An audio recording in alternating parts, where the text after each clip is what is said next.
seberapa jauh sih kita menghabiskan waktu di dalam lingkungan-lingkungan yang toksik, yang berbahaya bagi kita.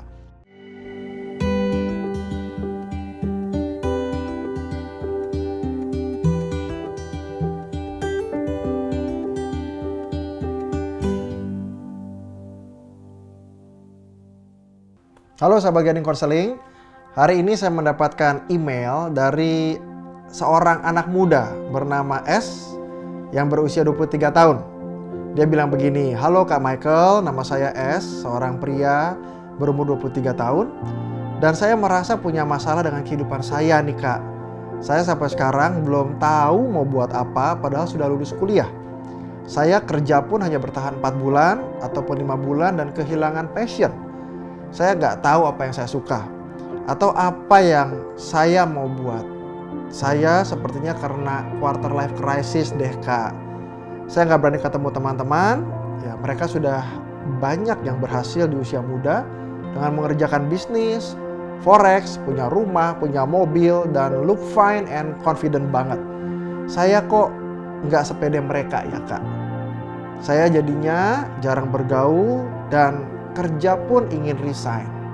Tapi orang tua ingin saya terus tetap kerja. Ya, saya sebetulnya ingin bisnis tapi juga bingung. Jadi apa ya Kak yang harus saya lakukan? Makasih Kak. Ya ini thank you buat S ya 23 tahun tapi juga memiliki kepekaan untuk mengenal dirinya, untuk tahu apa yang sedang dihadapi, bahkan mengkontak kami gitu ya di Guiding Counseling. Ini suatu hal yang saya hargai banget gitu ya. Dan memang usia 23, 24, 25, mungkin sampai 27 ya.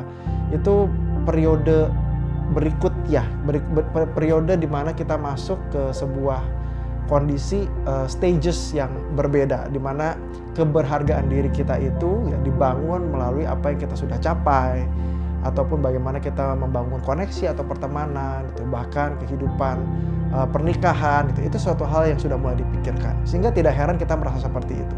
Ya tapi sebetulnya tanpa sadar kita juga seringkali bisa seperti memukul diri kita gitu ya, seolah-olah melihat diri kita itu kurang karena belum mendapatkan sesuatu hal yang kalau kita bandingkan dengan orang lain kok sepertinya udah punya.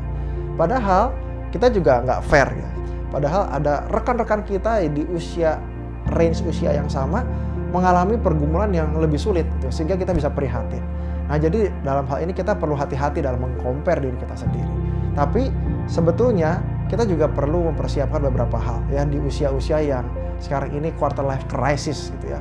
Pertama, kita itu harus memperhatikan support system kita. Kita punya nggak sih support system gitu ya?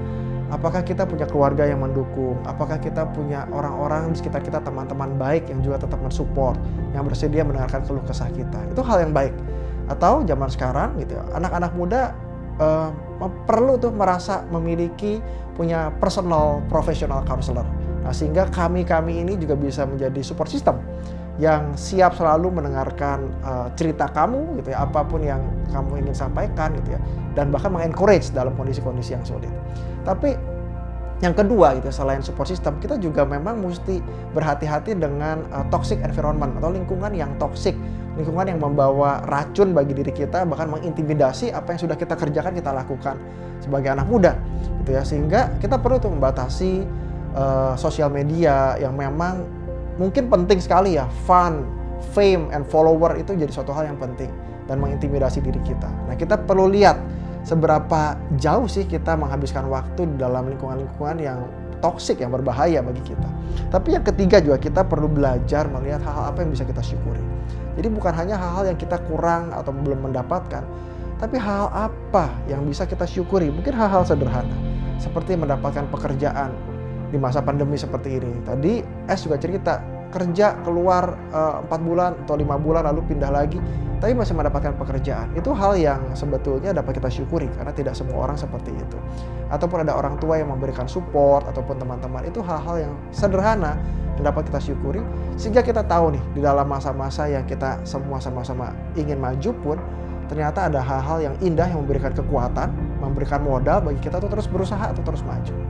Nah jadi jangan kecilkan hati gitu ya, tapi justru mulai melihat hal-hal yang positif yang bisa kita kembangkan. Nah untuk lebih lanjut tentu saja teman-teman baik S maupun sahabat Gading Konseling boleh berdiskusi bersama dengan kami di Gading Konseling. Ya, kami tunggu ya. Sampai ketemu.